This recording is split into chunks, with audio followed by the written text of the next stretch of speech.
very, very good run, as you mentioned. Did take a game off of Complexity, but weren't able to close out the series. Yeah. And it's Gosu. We saw, was it yesterday? I want to say it was yesterday, Yes. but a very, very good victory over TT Esports, not dropping a game, as I saw them right before they meet Trademark today. So very, very interesting. This is a huge game, but yes, we are ready. They actually did start the game, and the blind bands have already begun. Let's go ahead and jump right into it, guys. Game number 1 here in this best out of 3. It's Gosu taking on Trademark Esports in the Losers Bracket Finals. Again, a trip to the Grand Finals on the line to place Complexity, as well as at least a $3,500 prize pool difference in this match alone. So as you said, the blind bands have already taken place. So, of course, it's Gosu on the Legion side, Trademark on the Hellborn side. It's Gosu going with Tundra and Fade as their blind bands, and Trademark Esports going with Wild Soul and Tremble. So actually interesting stuff there. You know, Wild Soul we have talked about, especially with its Gosu, as far as a lot of teams lately. He's becoming more and more popular, ban-worthy. Tremble, though, that's a specific Keizu ban right there. Yeah, I mean, Keizu talked about that before. That they're very, very comfortable with that hero. He plays it well. The strategy, I really like how he plays it. He hits level 6, and he immediately sends that Shutter, or now known as Boris, to the mid lane to set up some kind of gank. And it's a very, very effective way to play him. Yeah. They don't want to deal with that, so they went ahead and banned him. Now the Legion bans, as far as the blind bans go, Tundra and Fade. Again, I really don't understand teams in first position banning Tundra. All it tells me is that they don't have a Tundra player, and that's unfortunate. Because that hero is just so darn good. Fade also banned, no question there. Minus really, really loves to run Fade. And holy jungler, Batman, because we got 4 junglers already in that lock pool. Wow. Let's go over that really fastly. Glacius is first locked by Insania, and then Tempest, Ophelia, Legionnaire, and War Beast are all locked right there. So lots of junglers coming out. Let's see if Parasite can meet his friends there. Yeah, you know, just throw in Parasite, throw in Keeper of the Forest. You know, just make it a fun time in the jungle right there. They are going to instead lock Silhouette, as the final lock is Trademark Esports. But yeah, you're right. 4 out of the 6 locked heroes being jungle heroes. Now, you know, with all those 4 locked, you would think perhaps Ophelia and Tempest are the more popular out of the 4 right there. But again, we've seen more and more, especially with a hero like Tempest, run in the lane. So you could go with both Ophelia and Tempest, and that's going to make things interesting for its Gosu, because if they first pick, say, that Glacius or even that Silhouette wanting to get a strong first pick, that'll give tdM the room to go with something like a Tempest Ophelia. So that locked phase, it really is going to be interesting, actually, to see how it plays out. So you also mentioned the Tundra, though, and how that kind of leads you to believe that a team that, if they have the first pick, they lock, or they blind ban a hero like Tundra, they don't have a Tundra player, but I'm pretty sure Umzaya, at the very least, actually has experience playing Tundra, from what I recall, as far as their history goes. So, yeah, I mean, I don't know. Maybe it is just a case that he's not ultimately too comfortable playing him, or maybe they just simply don't value him as that high of a hero, which is very hard to believe. But, you know, really, we see him banned here. So, the follow the bans got a Luna, Draconis, Pebbles, and Magebane so far. So,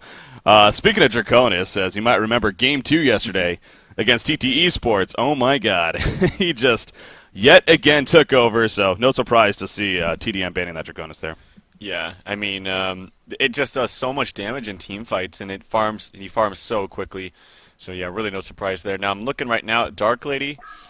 He is still in that pool. Now Silhouette is still in that lock pool, but it's not necessarily, as far as tdM, like you mentioned, I feel like with Silhouette and Glacius in this lock pool, especially Glacius, that they very well could get both Ophelia and Tempest. Yeah. If Gosu does decide to take that Glacius there.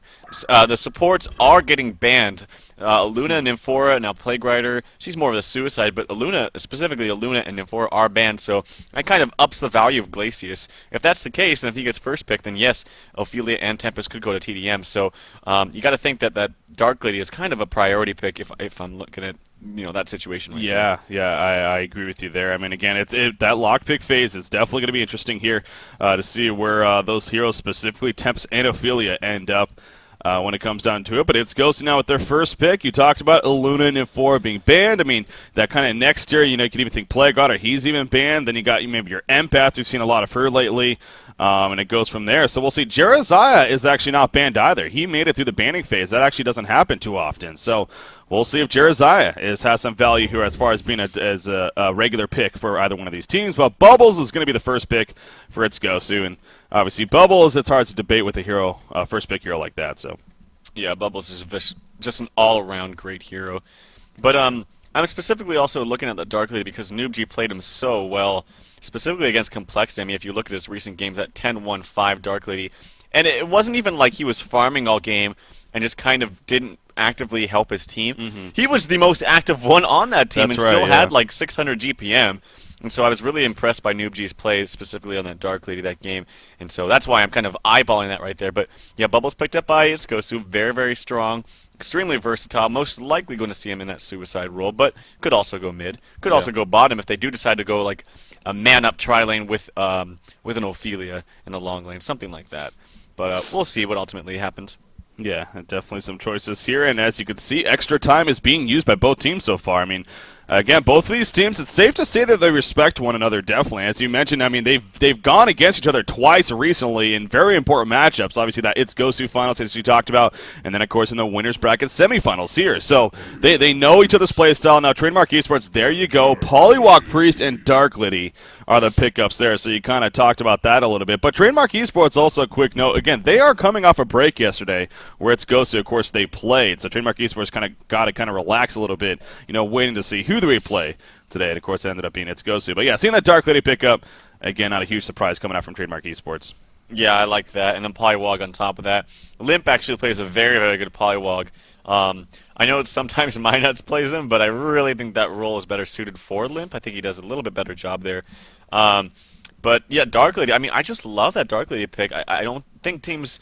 I mean, we do see him banned quite frequently, but I really, really like it when he's picked because I just think he's so strong, or I should say she is so strong. That Taint Soul plus the Hatchet, if you do decide to go it, just makes it so easy to last hit, even against 3 heroes if there does happen to be a tri-lane in the lane against Dark Lady. But very, very strong picks coming out from tdM. I like it. Yeah, so now It's Gosu once again. They, too, are using plenty of extra time here as far as making their final 2 regular picks. Again, Jeremiah is still on the board, so, there could be that little bit of a risk factor going up against tdM's final pick, where, sure, they have an Electrician option, sure, they have a Parasite option, but once again, as we keep talking about, that doesn't mean you cannot pick up a hero like Jeremiah just because they have that. Now, they do have a hero like Dark Liddy, who obviously, with those Dark Blades can be very powerful against a hero like Jeremiah, constantly locking him down with the silence, and even Polywalk Priest a lot of CC, so It's Gosu is going to stay away from Jeremiah in the end. Instead, they go with Forsaken Archer and Pharaoh, actually, as their next couple of picks, and that means Silhouette is definitely not going to be picked out of this lock pool here, so that kind of takes it down to really only 5 heroes now,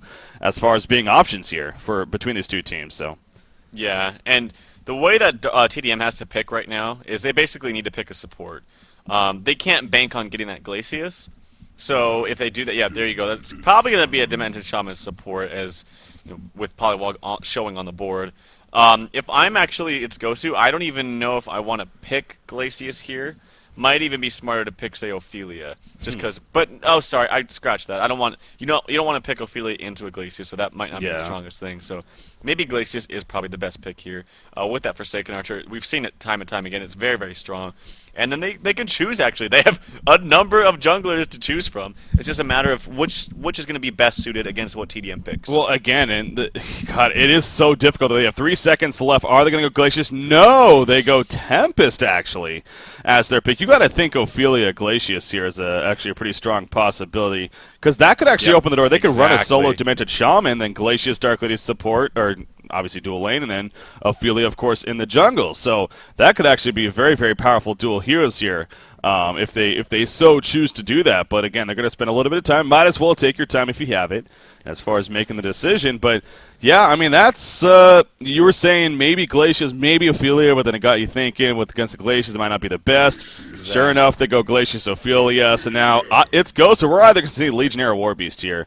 No doubt. I mean, there's no way they go Silhouette on top of our Forsaken Archer. So it's we'll see what they end up going with. But yeah, interesting way to end the game here, or the picking phase at least. I think It's Ghost who got screwed, honestly, not taking that Glacius. Who are they going to have there to support the FA? It's going to be maybe an FA Pharaoh lane. That's what they're going to have to do. Didn't even realize Unless that. They go, oh my God! Support Silhouette, easy. I don't know. Like, look at it. It's weird. What happened? I just think that didn't even hit me actually initially. That they didn't even have a support either. I don't know. It's gonna be like, okay, it's gonna be a Pharaoh support, Pharaoh like FA lane or Pharaoh Silhouette lane, with a Suicide Bubbles and a Silhouette or FA, one of those mid. So I don't know. We'll see how this goes. Man, this is something. I sat here saying, I was so sure of myself that there's no way Silhouette's getting picked from the lock pool with right after the Forsaken Archer was picked, and of course the Dark Lady and the Hellborn side. I mean, there's just no way. You wouldn't think it, but all of a sudden with the final pick, it comes down to where it's goes to they sure enough pick up Silhouette, and but it is interesting because Sender is on Pharaoh, so that's obviously you're definitely gonna see a support Pharaoh, but just those words going together, it just doesn't make a whole lot of sense, at least in competitive HoN scene. I mean, support Pharaoh really. Obviously, I will say, Pharaoh a level 6 ultimate. I mean, just really getting that level 6 is huge, but you like him to be tanky at the same time as well, if possible, but he's not going to be because of the lack of farm here. So it really has to just do with who do you have on, like a melee and a range kind of idea. So when you have, say, a Magmus, a Luna lane, the most likely candidate to do that harass is not Magmus. So that's why it's bad to have a support Magmus. The similar situation here. If you have, say, a Forsaken, or say you have a Silhouette and Pharaoh lane. I don't know if that's what they're going to do, but let's just say they go Silhouette Pharaoh. If it's support Pharaoh, he can't harass unless... Yeah. Actually, he kind of can. Mummy Walls can be actually fairly effective. He kind of can if it's like a suicide hero, but if it's not, he's not getting any harass in. Yeah. And so that means that the range here would have to harass, but you don't want to see a support Silhouette. Yeah. So that's just why I think they had like an oopsie moment where, oops, we should have got Glacius, because I don't think that they really thought about this. Well, and that's the very unique thing about lockpicking, because you have to think so far ahead. It almost is a chess game in that sense. You're thinking moves and moves ahead to really, now if they go this, we're going to go this. If they go that, we're going to go this. I mean, there's constantly that going through your head. And that goes all the way back to the regular picking phase when they picked up Pharaoh. I mean, you can kind of question that even with only Glacius being the only support there in that lock pool. If you weren't planning on picking up Glacius, and obviously they ended up not, then what made you pick up Pharaoh, knowing that you were not going to have a support very likely, because tdM. I mean, it was going to be very hard to believe that tdM would pass up on a hero like Glacius, especially with their lineup going into it if you gave them the option. So yeah, that's where you got to kind of look at Insania a little bit here for its ghost and almost try to get in his head and think what were we really thinking when it comes down to it. So.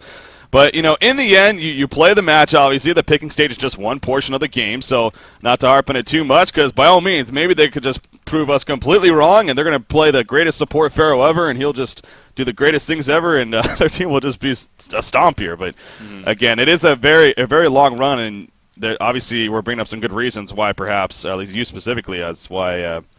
may not be the best option. But what I also like for Trademark Esports, I mean, it opened up the doors for them to also run a solo Demented Shaman. And I know you specifically, you love to see that.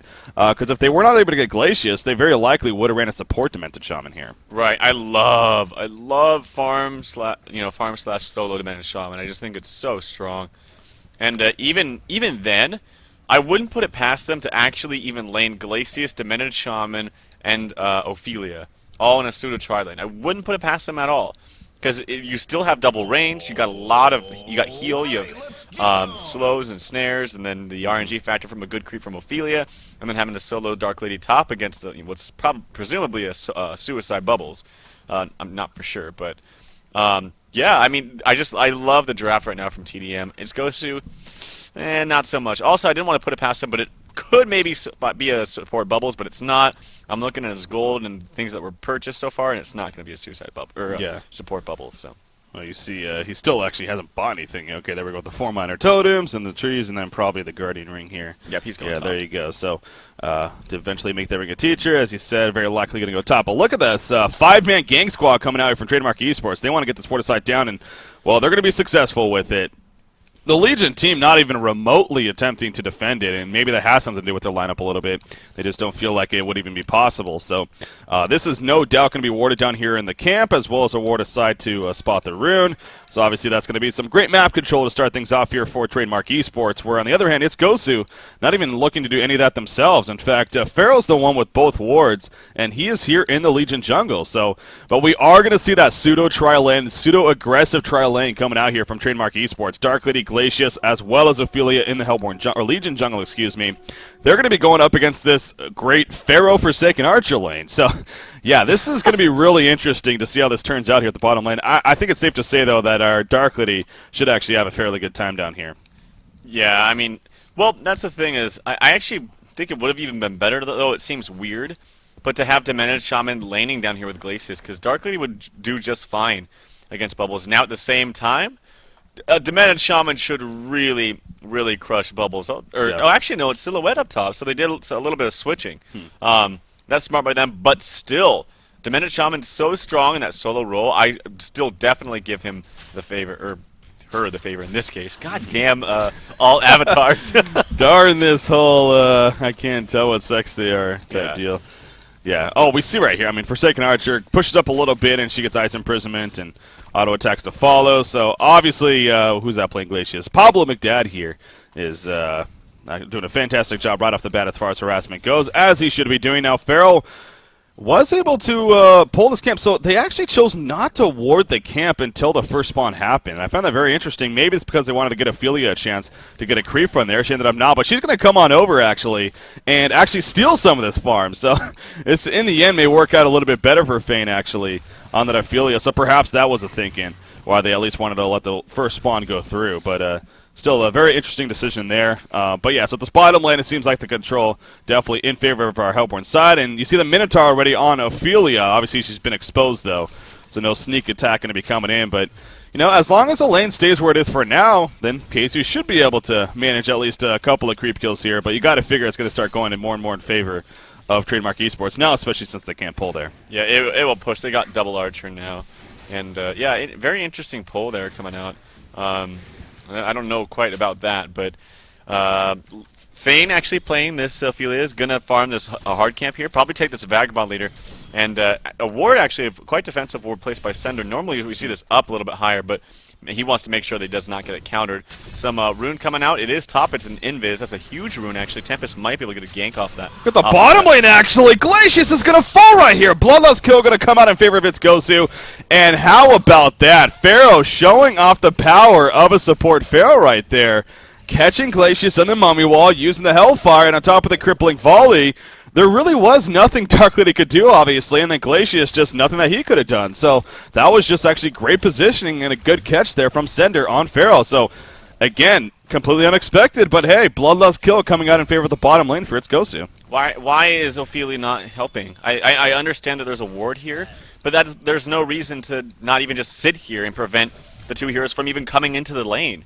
I don't understand the thinking behind this. Ophelia needs to help out that bottom lane. They are in the long lane. They're against an FA. I mean, FA Pharaoh, yeah, we kind of laugh at that a little bit. It's just not standard, but obviously it does have kill potential because the volley synergizes well with the wall there, the wall of mummies. You got to have 3 heroes against that. That's the whole reason why you pick this Ophelia and go long lane. So I don't know about this at all. Demented Shaman, let's see how he's doing. He should be doing just fine against Silhouette. Actually, Silhouette winning in the creep farm quite a lot, too. It's 14-6 versus a 7-1 Demented Shaman, so good job by Zai right there. That is not what I expected to have happen. Yeah, this is talk about a completely different story than what both of us really expected here as far to start off this game. It is in favor of its Gosu. They are making this work as unique of a lineup as this is, and it's working out very well so far. And you know, you are right. Again, as we saw, that this bottom lane, it does have a lot of kill potential, actually, as long as Pharaoh can get in range to put the mummy walls up. Now, whether that's crippling volley going first or just simply poor positioning from the Hellborn team. I mean, if they get that mummy wall up on top of the Hellfire, which is level 2 now here from Pharaoh, then it's going to be difficult for the Hellborn player, whichever one it is, to survive, as we saw. So, and you can tell right now, I mean, Dark Lady, obviously, she is still managing to get some creep kills, especially with that hatchet and, of course, her Taint Soul ability. But they are playing very passive, especially this Glacius, and a little bit of that is because the Legion team, they haven't felt that pressure from Ophelia. You mentioned this Ward of Sight here has given them plenty of vision to see if Ophelia's incoming. She hasn't for a while now. She is headed towards this bottom lane, but something else I wanted to mention, as you talked about this Ward of Sight that was placed, they don't have vision of any of the runes, bottom or top, so that actually hurts Bubbles a little bit, and he kind of has to guess almost in terms of where it's going to be. So you would think, despite Bubbles having a good chance as far as getting runes if he had vision, of course with that Shell Serve, I don't know if he's going to be able to get control of it, actually. Yeah, he's not. That's very unfortunate. I didn't even think about that. I mean, I like this ward over here on the right by Sender, but I don't know about this other one. I agree with you. I really think they need at least one ward on the rune because it is very easy for Bubbles to get to that rune before the mid player because of that shell surf. You could imagine if he knew that was top, he could actually just even beat that polywog even with the positioning that's going on right now because of that shell surf. But yeah, that's very unfortunate. Either way, though, it's preventing a little bit of ganks coming out from Ophelia. I still think that even if they know Ophelia's there ready to gank, it's going to pressure them back, and it's going to allow a very, very free lane for Dark Lady. And at the same time, it would make it so that Keizu could not get any farm. Even if you're not succeeding in ganks, it's just that pressure there just is more than enough to deal with. Yeah, so now obviously both teams, it looks like, well, at least tdM is ready. Now with Mzai reconnecting, hopefully they give the ready sign out, and we can get going on here with game number 1 here in the losers bracket finals between Trademark Esports and its Gosu. What does Ophelia do here? Ophelia, of course, being played by Fane. Now, a fantastic Ophelia player on top of that. We'll see if he eventually makes his way to the bottom lane, but he is going to run right into a Tempest here, so definitely not going to get a free reign to go to the bottom lane, as well as obviously the Ward of Sights being there anyways, but going to find herself a little bit distracted and trying to steal a creep, but actually Tempest doing a good job of getting both those creep abilities. The last Cabinet Champion, he gets that as well. So Ophelia spending a lot of time here. Now she's going to clean up the elementals, actually. She's not deny. Yeah, he denies one of them. But at least Ophelia got 3 of the elementals killed, I believe. And she is going to continue to pressure. Actually, Cabinet Champion nuke going off. This could be a little bit of danger for Tempest. Not nearly enough pressure, though. And he will be fine in the end. But so a little bit of fun exchange going on there. But you look back at the bottom lane. Pharaoh actually setting himself up almost to go in for some type of gank himself. But no, it looks like he's going to start to fall back a little bit. But Forsaken Archer Keizu, I mean, 14-3 farm, 21-5 Dark Lady. So Dark Lady is still winning the creep farm, actually, by a fair amount here. But again, that Bloodlust kill, obviously, helping Keizu out quite a bit. We do see Tempest, actually. Oh, wow, I totally missed that middle action. The big tower dive from Polywog Priest. And actually able to take out Bubbles there in the middle lane. Meanwhile, in the jungle, Tempest getting caught up by Dark Lady. Charging strikes in, and down he goes. Glacius going to get caught, though, by Pharaoh and Forsaken Archer. So they make it a 1-for-1 exchange, but I still think our Hellborn team pretty happy with that. You see the Minotaur stun missing, unfortunately. So Pharaoh will be fine. Forsaken Archer, a little bit of trouble still, but I believe he should be fine, and yes, you will, as she makes her way into the jungle. So a little bit of an exchanging going on between the two teams there in the bottom jungle, actually. Oh, middle lane Limp actually is taking a lot of damage right there. That tower actually does go down. Bubbles is not able to deny it, so Limp doing a really massive good job here in mid. Like I said, I actually am really, really impressed with this Polywog play. I've seen him play it a number of games, and he continues to amaze me with that hero. He does very, very well, very, very good job. And yeah, so his farm is really, really high. He's 380 gold per minute top in the game with a kill plus the tower gold. And he just finished his Steam Boot, so he's quite tanky. And look to see him gank here in the near future.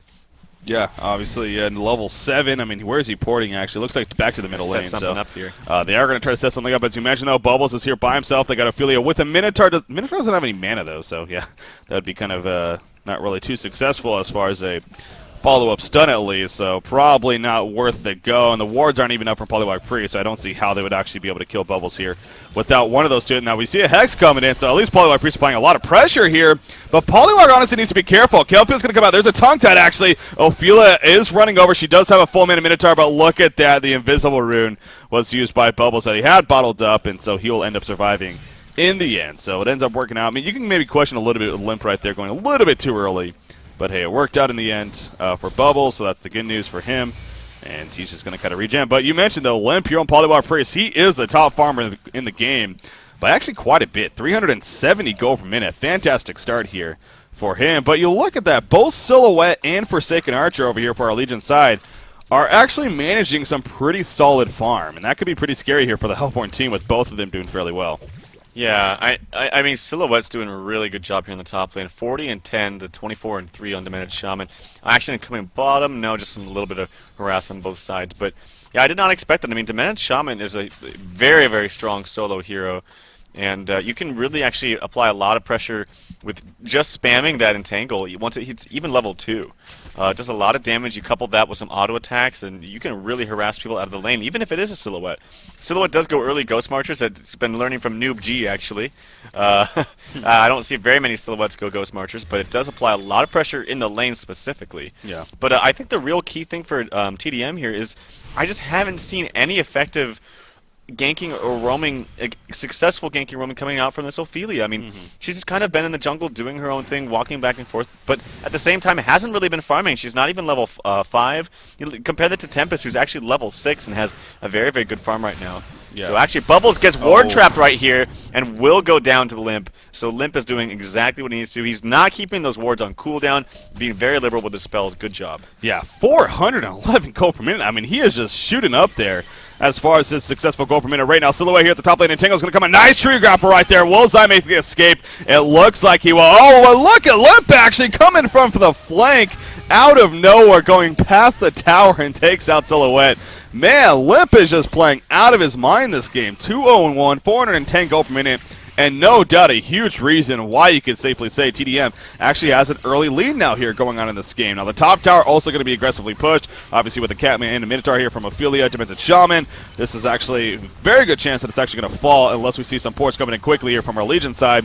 I don't think that's going to happen, though. There goes the tower kill, so now all of a sudden a 3,800 gold overall lead in favor of Trademark Esports. Excellent job by Limp once again. Yeah, I think they're just going to keep pushing this. I mean, they got 2 creeps on Ophelia, who is now level 6. She does have that heal ability. And then you have the mass spam heals from Demented Shaman. It is level 4 with that healing wave, so it's pretty much going to destroy a creep wave instantly. And look at that tower. It's already almost dead. Silhouette's here trying to do something, but nope, the heal comes out. Can he get the deny? No, he cannot. Actually, bottom action, Insania able to drop. And actually, the FA ulti is doing a lot of damage to Limp. Limp goes down, but can Pharaoh die? Pharaoh does not have boots, has a bottle instead. So Noobg, actually Pablo McDad, gets the kill. And actually, Noobg might be in a little bit of trouble. The volley does hit, and he will go down to the skeletons. One more hit. Oh my god, he's running back and forth. Can't get it. And Keizu does get the double tap. So interesting. I caught the tail end of that. Maybe you can get a little bit more instead as to what happened. Well, Imzai picked up a double tap himself at the top lane. So, what? Yeah, that's why I didn't even watch any of that, but I saw the text and I'm like, holy crap. So they got the top tower, but all of a sudden Imzai gets a double tap out of that. So 2 double taps, and they get the bottom tower right there, as Keizu was able to sneak in the last auto attack before Glacius can deny it. What happened top? I don't know. I was watching the bottom just like you while that action was going on. So I have absolutely no clue how a solo Silhouette managed to take out. Who was that? That was My Nuts and Faint, so Ophelia and Demented Shaman. I mean, that just really doesn't make sense, but you got to think she caught them both with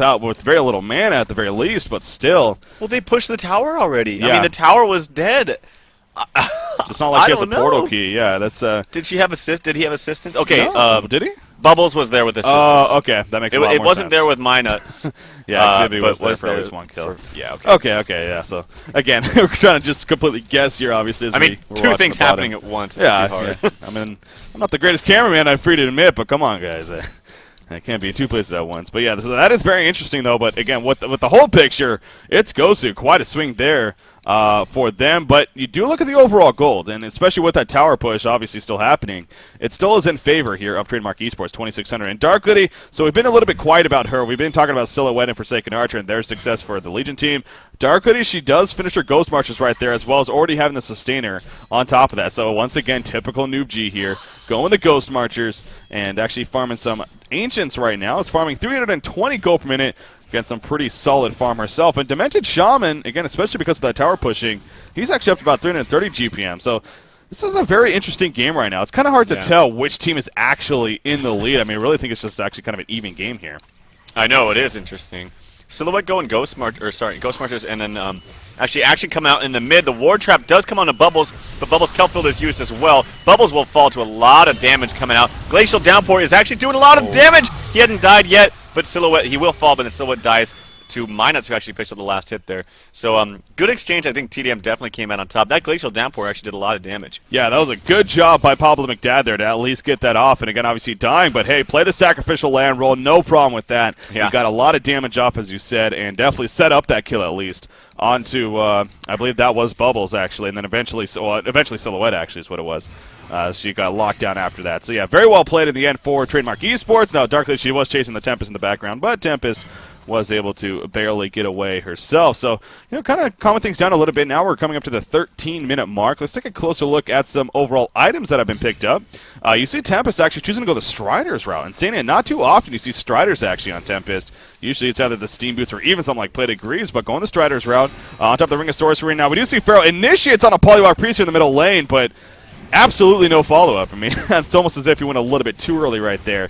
But again, that's the thing with that Pharaoh ultimate. It can be powerful for initiating, but it also goes really damn far. So if they are that far away, you got to remember your teammates can't necessarily catch up to you like you can fly through the air. So a solid attempt, definitely. But Polywog Priest will be fine. Speaking of item pickups, Polywog Priest actually already has a tablet of command here, as well as all his other region items, including that Grave Locket. So, yeah, fantastic start once again for Lim. 430 gold per minute.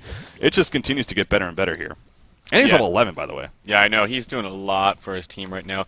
Pharaoh, I'm kind of curious as to Sender's thinking process into buying a bottle before boots. Yeah. He had the gold early on because he had that I don't know if he had Bloodlust, but he definitely had the assist. The assist, right. And so I was watching his gold ticker there, and he was very, very close to 500 gold, and I just figured he'd buy boots, but right now we're at 14 minutes. Actually, Demented Shaman gets caught in a volley, as well as the harassment from Tempest. But here is Polywog. He does have the Hex, and a regen rune popped.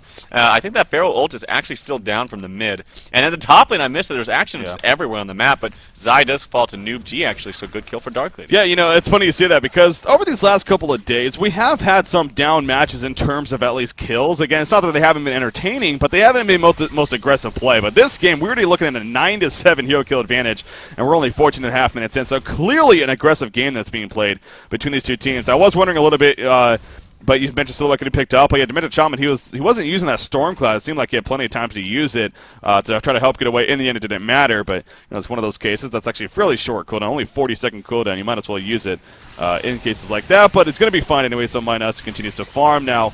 He's going up against a Tempest and a Pharaoh who is ready with that Wrath of the Pharaoh, so you can tell that they want to try to set something up. He does have his boots now, by the way, as well. Look at this. Pharaoh actually sniping the triple stack Ancients to kind of scout it out, but they are aware of that, so will they try to maybe ninja it? It could be possible. There is a ward aside here, though, from Trademark Esports, so it could be somewhat risky at the same time if they actually try to commit to that. But all 5 of our Legion players are actually down here at the bottom lane. Forsaken Archer, by the way, her first item of choice happens to be Whispering Helm, so we got her attack modifier out of the way early on in this game, and they're going to aggressively push this bottom tower, though. We do have 4 out of the 5 heroes, at least, are here for our Hellborn team, it looks like. Actually, no, that's only 3. Just so many minions and illusions. But Glacius is joining, and while this is happening, Dark Lady is actually pushing the top lane. 1,800 gold saved up. Legion team, though, going to fall back, and Dark Lady should probably think about falling back herself, which she is. But she is getting close to that Rune Cleaver now. Yeah, and you imagine, actually, Pharaoh even assisting with the triple stack right there. I know his thoughts were maybe to get lucky and maybe snipe out 1 or 2, but it's actually helping. This is kind of a funny thing. But these will go down to Ophelia and Demented Shaman. That will help farm a lot.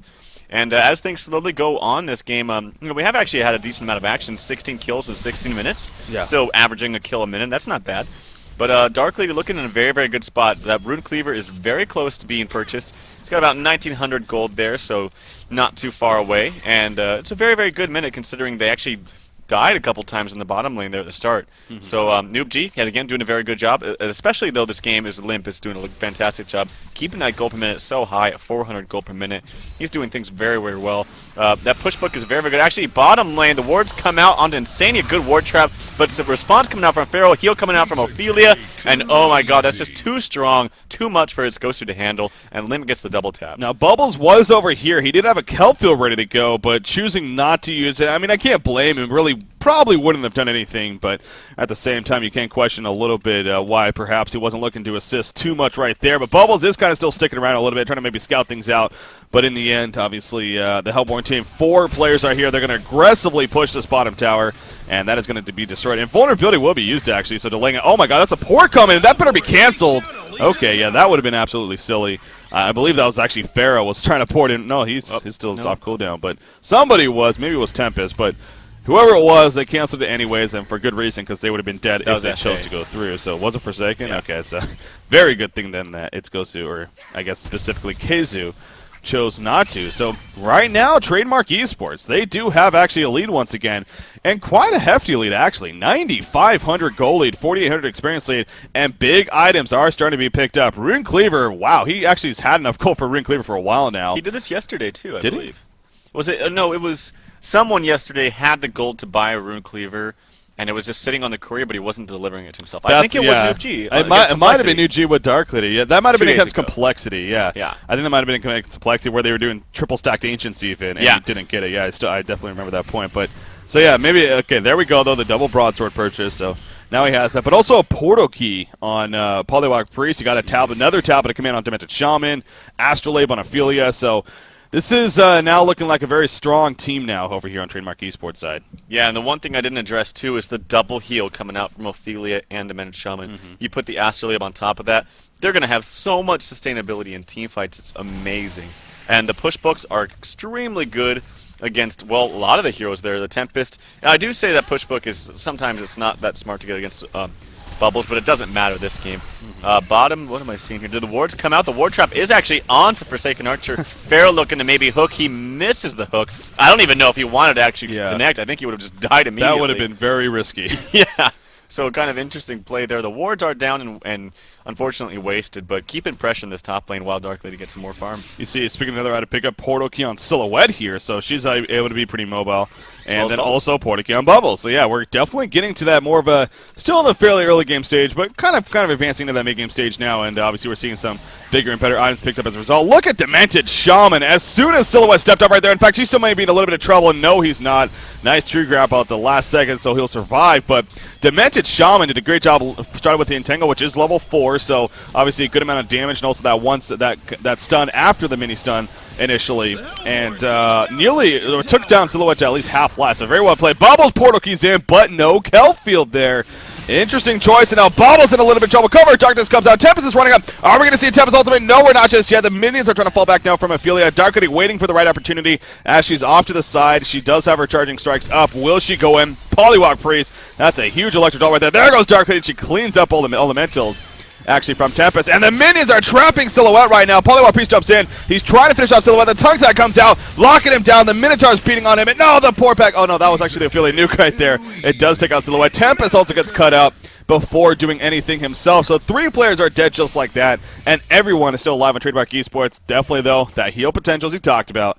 That's what's definitely helping a lot here. It makes it so strong. It makes it so easy to fight in these team fights as carries, too, because you can be a little bit more aggressive, knowing that you have those heals out there. You have the Unbreakable from a Demented Shaman, just so many different ways to assist you. Yeah. And also on top of that, you have a Tempest actually, Darkly doing so much damage to Ziba there, playing that Bubbles. Unfortunately, Bubbles not having the best game this game. He is 0-4-1, does have a portal key, so that's a sign of life, but yeah, things are just starting to get out of control here for the Hellborn team. Yeah, and obviously I'm don't want to bash on a player by any means. Against Ziba, though, he is the ringer here for its Gozu, and this is a very, very big match, and this is a player that I don't think it's a Smurf. I mean, it could be, let's be honest, but I don't think it is, and this is and if that's the case, I've never seen him play on the competitive scene, so I think he may just be kind of a brand new player, and honestly, it is showing to a certain extent. There's been some points where you question a little bit, like I said, even at that bottom fight, why didn't he jump in then Kelfield when there actually was a chance right there to maybe catch Dark Lady? It's just it's a little bit questionable there. It's not that you can necessarily blame him fully, because again, if he is new, I mean, then you got to get that experience. But that is also unfortunate for its Gosu. But for whatever reason, they were forced to use a ringer because Chubby Chris too, I guess, not able to make it here. It's just unfortunate that it's at such a big time here in the losers bracket finals now with so much on the line. But Polywog Priest catching Silhouette here in the middle end. However, the counter for the Legion team. Limp may actually be in a lot of trouble using the illusions himself. He's not going to be able to get away. You see that Kelpit right there, so good job from Bubbles there and actually taking out Polywog Priest. So great response there from its Gosu. You can say, though, maybe Limp starting to get a little bit too confident, though, with the situation at the same time. Yeah, I didn't play that exactly as perfect as he has before. I believe he first missed the ward trap. Again, it's not the biggest deal against the Bubbles because he can just get away from it. But he had, I think, 2 full waves of attacks from those wards that didn't hit Bubbles. And that's unfortunate. So, or sorry, not Bubbles, but Silhouette. So, yeah, that's a kill you can kind of give away, but you don't want it to happen. But it's not the end of the world. But obviously you have you have a Dark Lady. I didn't even see this, but this is what happens when you have a Dark Lady that gets a Rune Cleaver so fast. Yeah. Just bam, their farm just shoots up so fast. Has that the Abyssal Skull. I imagine has something else in the courier as well. I'm going to look here. There is a Firebrand. So Dark Lady is pretty much farming out of her mind as Dark Ladies do. And, all this. I wouldn't put the blame on Bubbles at all. I mean, this is a hard lineup. Oh, yeah, I would, no. if anything, just question the draft. I mean, I mentioned at the beginning, I really think there was probably a big oopsie that happened. I mean, why did they not pick Glacius? I felt like it was so blatantly obvious that was the one hero you had to pick, and actually I'm missing some action. Noobji doing so much damage. I caught the tail end of it, and actually the hook coming out on the Managed Shaman. Oh, actually Tempest was looking to ulti, but cancel. I'll let you take over, Break. Yeah, you see the cover of darkness, though, coming out, and the Legion team is in complete retreat mode right now. Granted, Silhouette is pushing up, thinking about trying to make something happen. Silhouette is on the run. You see Pharaoh still in the midst of it all. He does not have that Wrath of the Pharaoh. Puts in a tormented soul, and actually Silhouette will jump in right there, going balls deep. Actually, but will this be the best decision? I don't know. Ophelia comes out. Dark Lady in the background is tearing up the Legion team, as well as Polywire Priest. Forsaken Archer also going to get caught here. The piercing arrows missing everybody, but she is still running away barely. Nice lockdown onto Silhouette right there. Gets the cone to her, and now you see Forsaken Archer also getting caught. That's going to be the genocide coming out for Trademark Esports, and they're also going to push the tower. It's just looking more and more ugly here for It's Ghost, and only 24 minutes in, really. Again, not saying that they should concede, but it is just ugly, ugly big time for them. Already a 20,000 gold deficit, as well as a 15,000 experience deficit. And again, that started with Bubbles. He was farming that middle lane. He even used the Song of the Sea to nuke down the creep wave, and as soon as he did, he got jumped by Dark Lady and Polywire Priest, I believe it was, or somebody else, and just died instantly, and obviously that's what started that whole fight. Now the middle racks are going to be destroyed. Bubbles will drop out a pretty good kill fit actually in the background, but you see Tempest right there. What a Minotaur stun from Ophelia. Locks him down. The GG well plays are called, and that's going to do it for game number 1. Trademark Esports looking so good there in the first game. Yeah, really good job by tdM. Very, very well played. I don't want to give anything away from them. They played it very, very well. I loved their draft, absolutely. I always love seeing a Dependent Shaman in a more solo slash carry kind of role. But, again, I got to talk about just a little bit how the lane, I mean, if you just look at the heroes, if I'm a competitive player or a critique and trying to look at these heroes coming on the Legion side, I'm like, okay, Tempest, FA, Pharaoh, Bubbles, Silhouette? Like, it doesn't really make a lot of sense. Now, granted, they did actually get the Bloodlust there at the bottom, which I missed because I'm just like, how the hell could that happen? So props to them. Props to Sender and Keizu in that lane, but that the hero makeup just doesn't make a lot of sense. I think Glacius would have been perfect, but, you learn, you live and learn. Yeah, and I do want to stress that actually you brought up a good point there. By no means, and I didn't want to make it seem like that. I do apologize if I did, but definitely not to blame Bubbles. I mean, this loss was not on Bubbles whatsoever. I mean, this was a loss on It's Ghost. If anything, it did start with Insania, of course, being the captain, drafting the team that he did. And, as you said, I really do think as well that there was that oopsie moment there of, wait a second, we don't have a true support. We passed up on Glacius in the lock phase. I guess we'll draft Silhouette and run a support Pharaoh. That makes sense, right? Yeah, that just the drafting phase. Yeah, it didn't make the most sense there, unfortunately, for It's Ghost. And you could safely say even because of that they were playing behind from the beginning of the game, but that is part of the game after all. I mean, it does start at the picking phase, as as obvious as that is to say. But again, it's an example right there. Even the top tier players and captains, it kind of just they don't have the greatest time when it comes down to it. So we'll see now going into game number 2. Hopefully those mistakes can be forgiven and kind of not thought about from game 1, and we can see if It's Gosu can make a strong comeback here. But with that said, guys, of course, we are going to take a quick break here, and we'll be right back. Once again on Break CPK. Joining me is Tralph Mador. Stay tuned, guys. Game number 2 between Team It's Gosu and Trademark Esports coming up next.